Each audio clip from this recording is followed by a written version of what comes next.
Welcome to Mindboost Moments, a podcast for those who want to hear from like-minded people and how they're making a dent in the world. So join me on my continued journey of learning and discovery.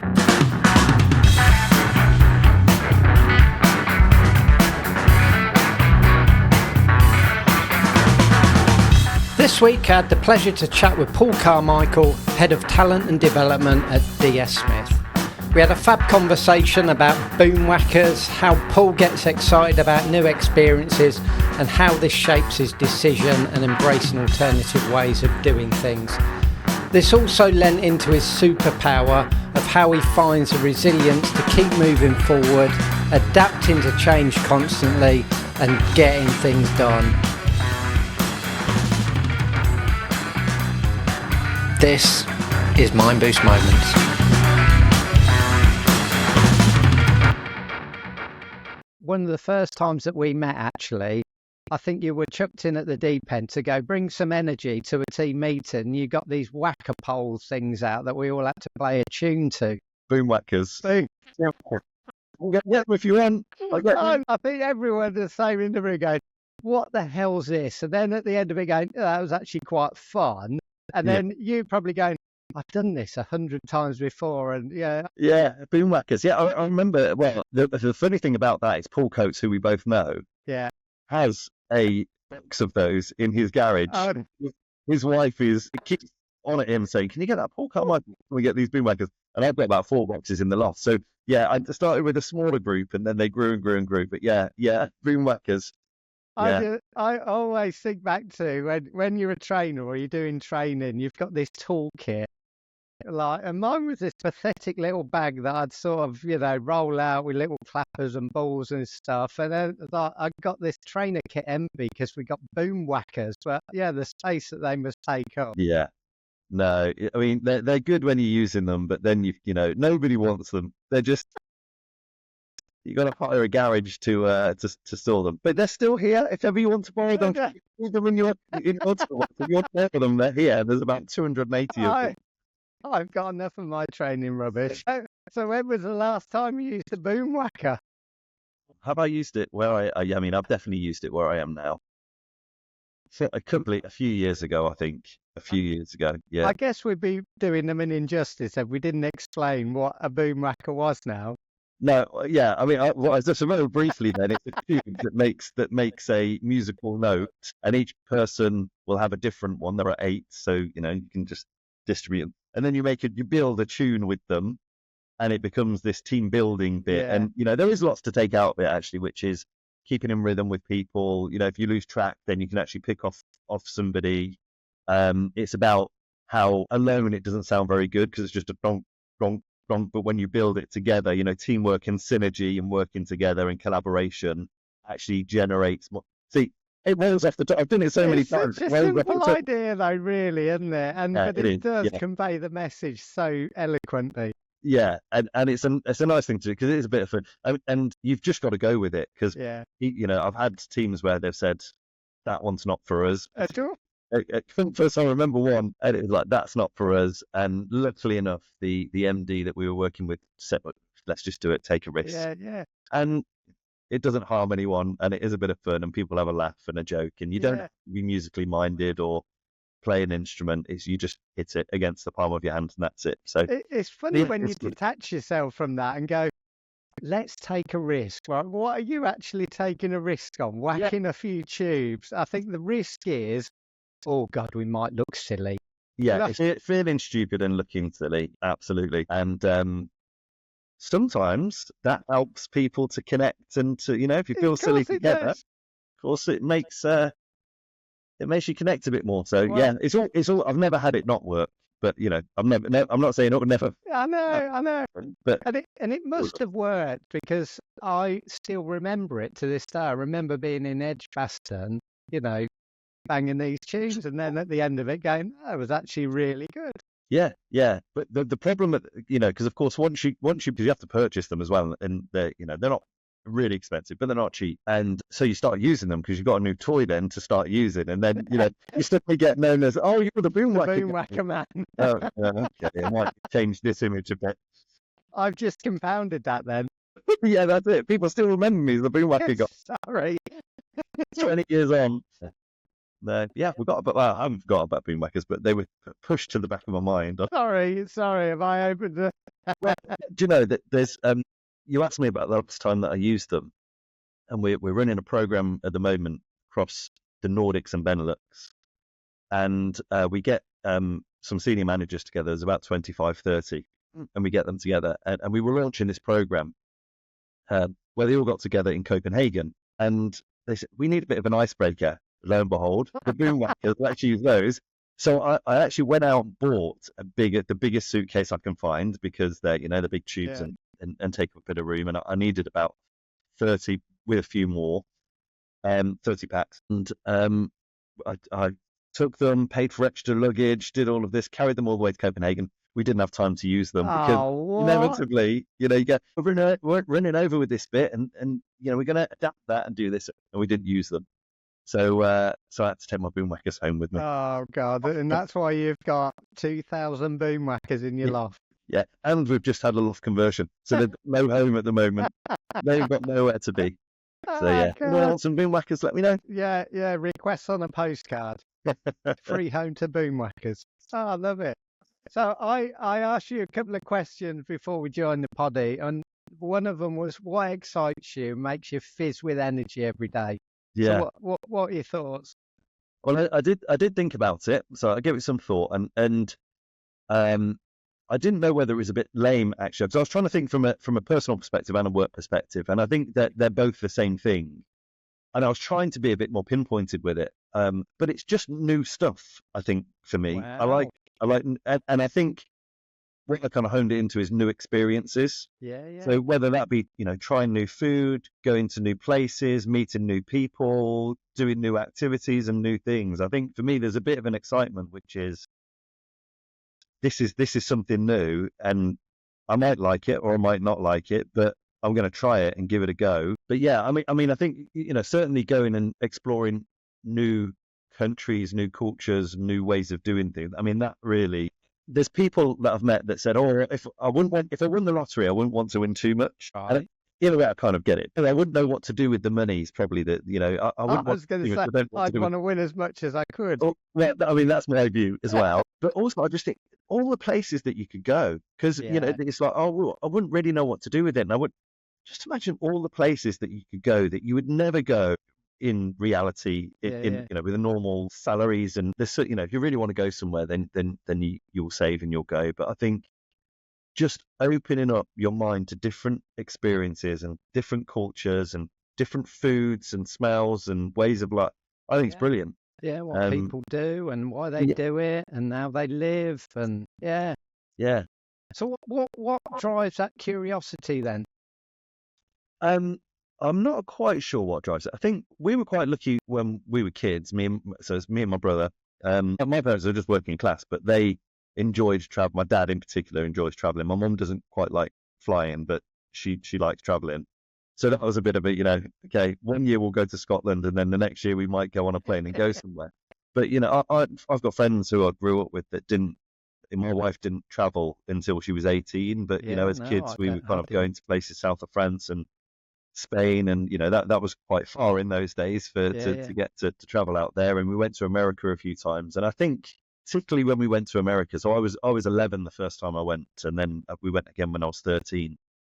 And being 11 and just seeing all the stuff that you've probably seen on TV shows in real life, but just on a massive scale that the UK didn't. I mean, we're getting more like America now with the eateries and coffee culture and those stuff. But back then, it felt like a different world, and it was just amazing. I think probably, I don't know whether I can pinpoint it to this is what drives it, but I think just that excitement and that feeling of when you experience something new, and they're saying, "Oh, actually, this is brilliant."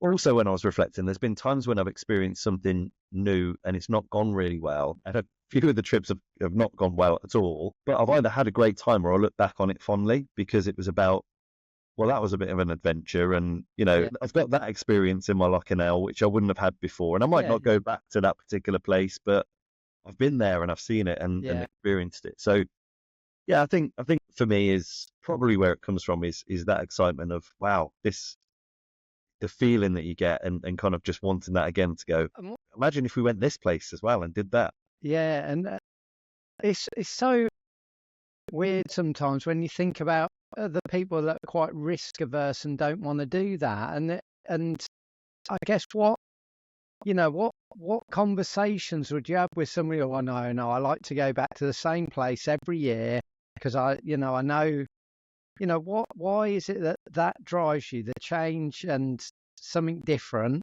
and understanding someone that says, no, I like to go to that particular hotel. I always have that chair, that sunbed, whatever it might be. Struggle to understand why you'd want to do that constantly, and then what is it that you get from that just constant change? Yeah.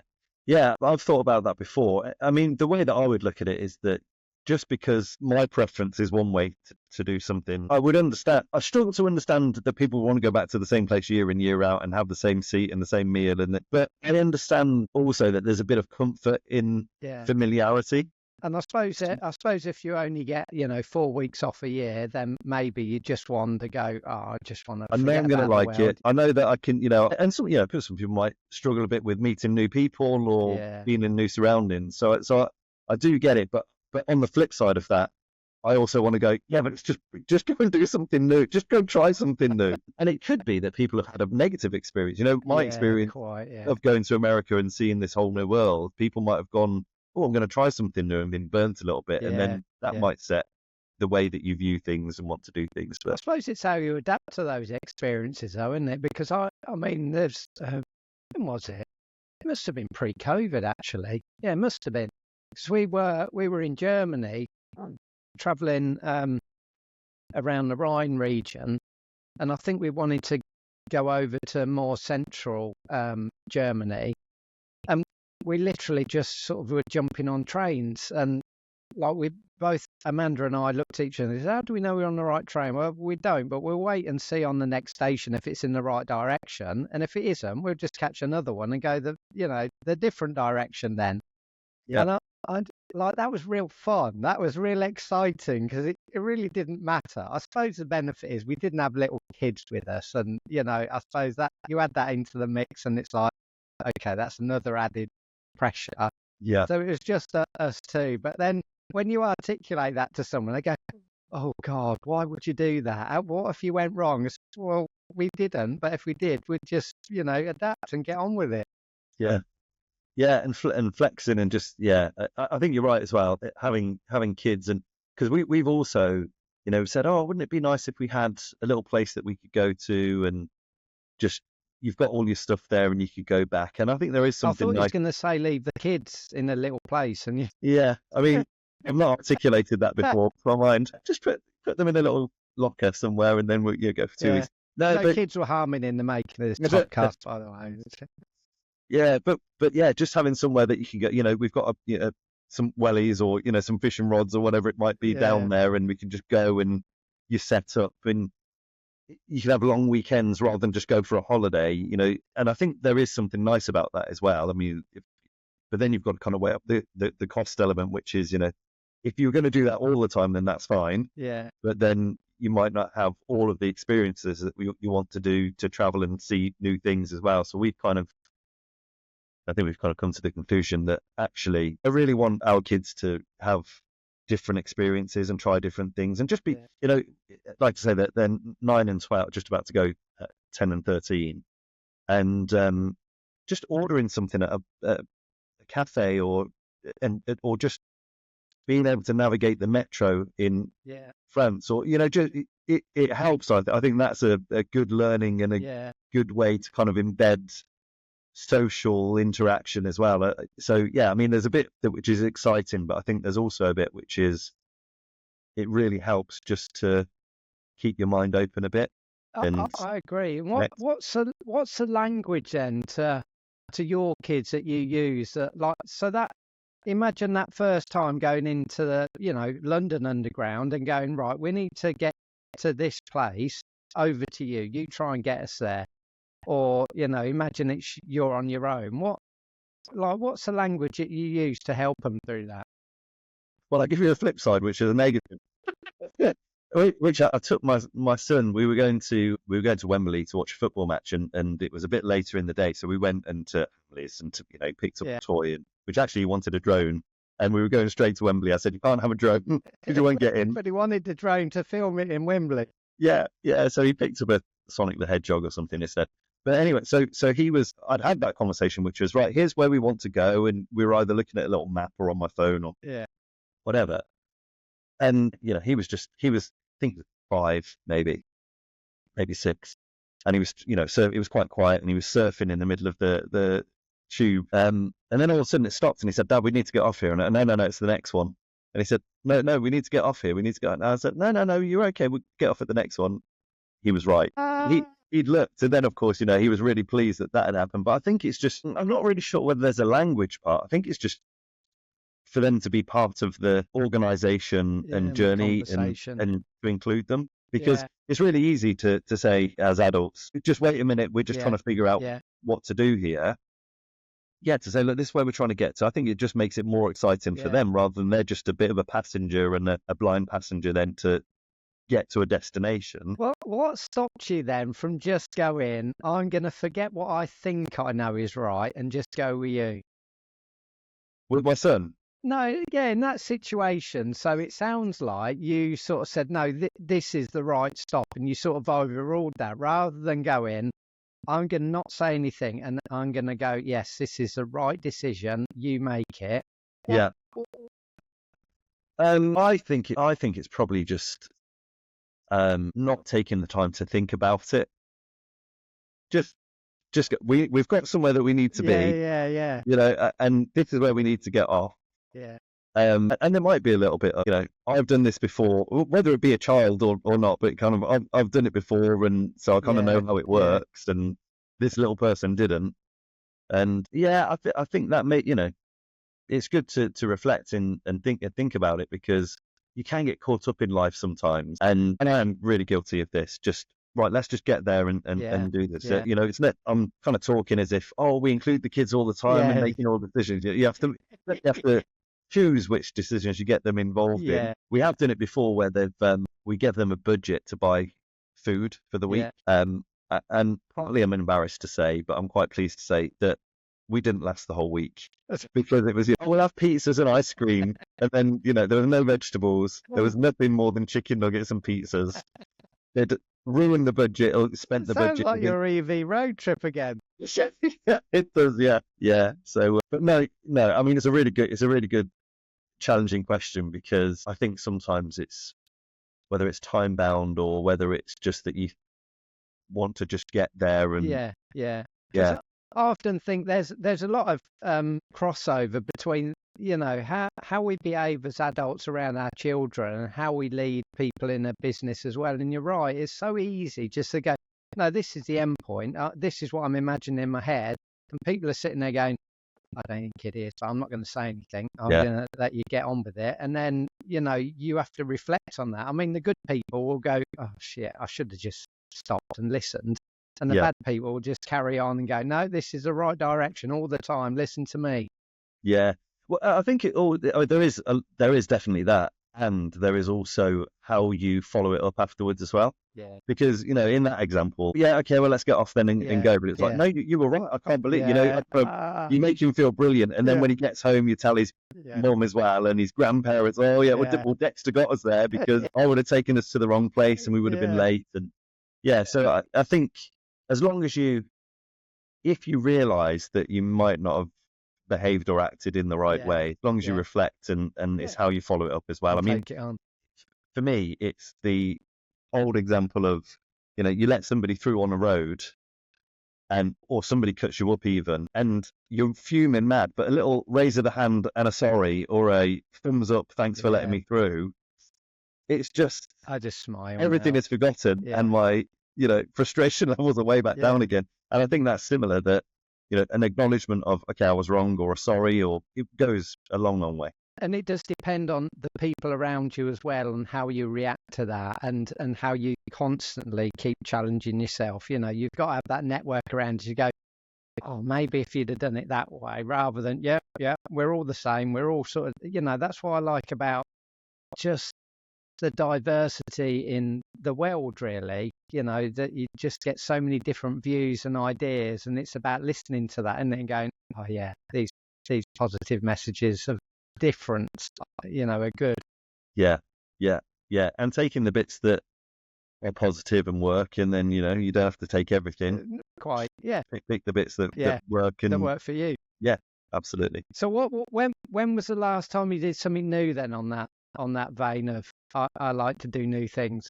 Well, I mentioned earlier that we went to Sweden. I mean, that was new. And then in the winter just gone, we went on a winter holiday. So we did husky sledding and snowmobiles and skiing. So that was so I had been skiing before actually, but as a family, that was the first time we did it. And I guess it's not really the risk is, will the family enjoy it or not? Because it was super cold. It was -30 and it's dark pretty much most of the time, and it's not the normal holiday, and it's, they're not, we had Christmas at home, but New Year we normally go to my parents, and they love it, and they stay up and sing and dance, and actually we weren't doing that this year.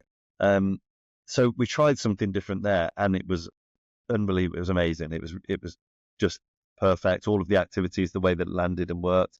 And again, I know we went back to Sweden, but we did something different for a summer holiday as well, which is, we could have gone to Mallorca or Tenerife or one of the places that we have been a few times, but we said, well, we liked Sweden, so let's go back and see if we like it in the summer as well. And I was really surprised, actually, the amount of people. So a few people said, what are you going there for? For your holiday? What, do you know somebody? And it's like, no, it's just somewhere to go. Yeah. But a lot of people said, oh, that's brilliant. I would love to go there, and I'd like to try something different. And so, I mean, I don't know how big that is in terms of trying something new, but I really look at the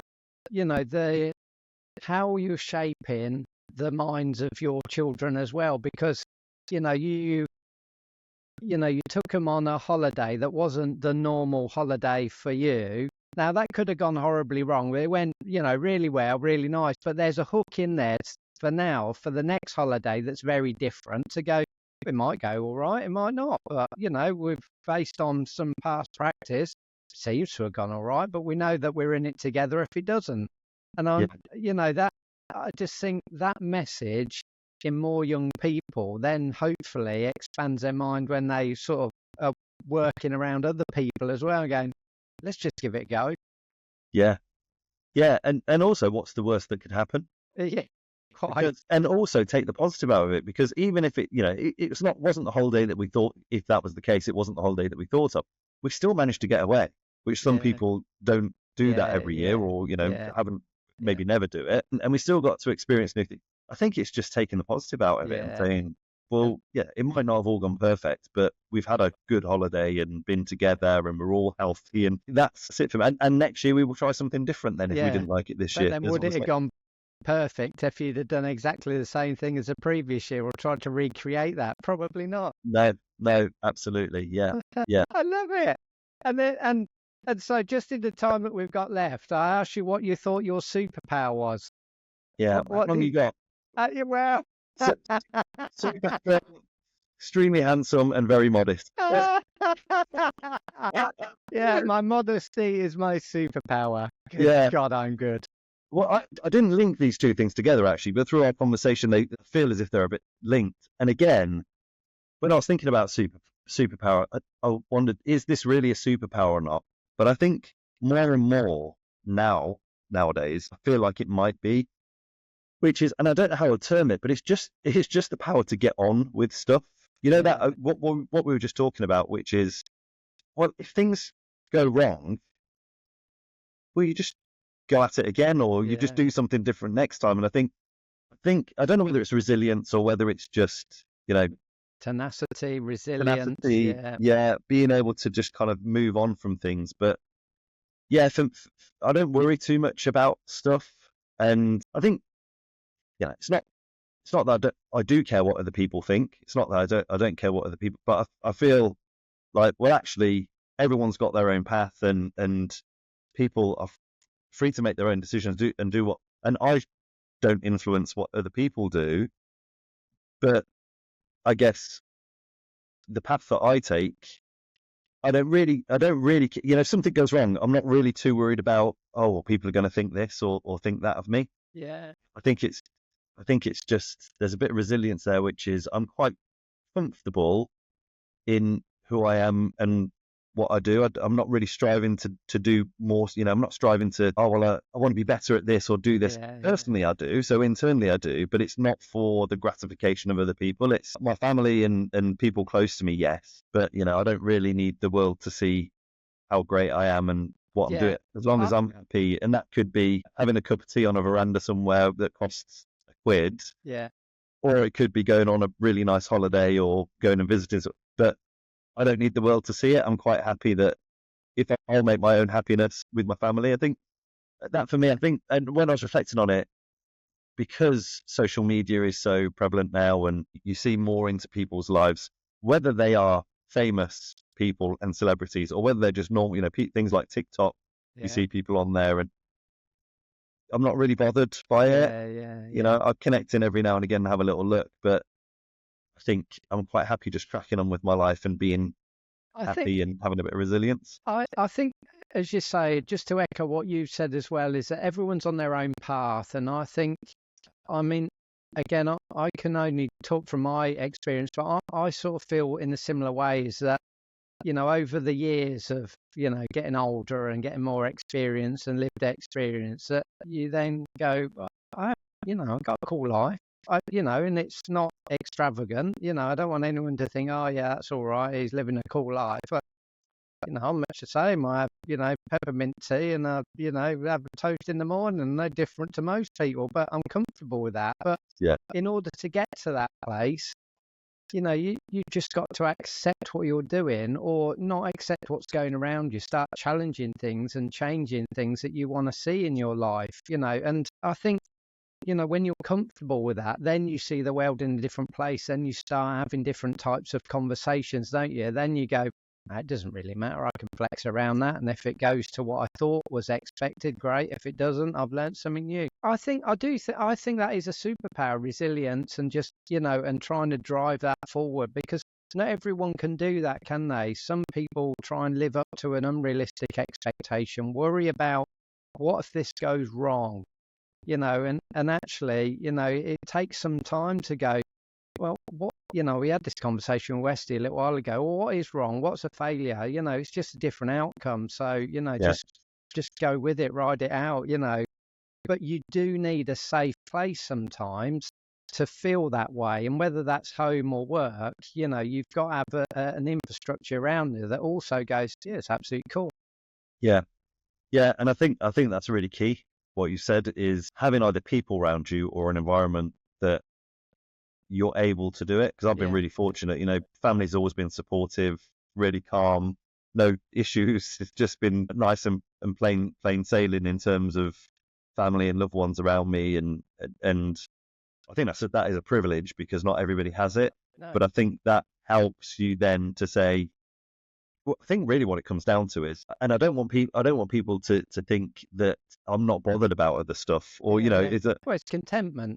I'm passionate about the job that I do and doing a good job and connecting with people. But actually, if everything else falls down, you go, but at least I've still got my family and people that are and that's kind of the core that it keeps coming back to. It's like, well, perspective, it's just recognizing that, and no matter how bad things can get, well, actually, you're still going to have people that love you and support you. And the old saying is, you haven't got a great deal unless you've got your health anyway. So it enables a load. So if you've got, I'm the same. If you've got your health and your family around you, then they're the two that enables you to do anything you want then. Yeah. And whether that is have a comfortable work life, or an exciting or a mad work life. And I think that's the foundation, actually, that you get some sort of harmony in your personal life and it reflects on your work life as well, and vice versa, probably.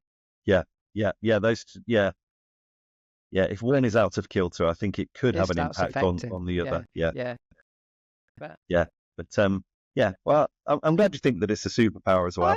I think it is. I think it is, because, as I say, I see firsthand some people around me that, dwell on every decision that they've made, and you know, whether it's a good or a bad one, it's dwelling, it's eating them up constantly and reflecting on it.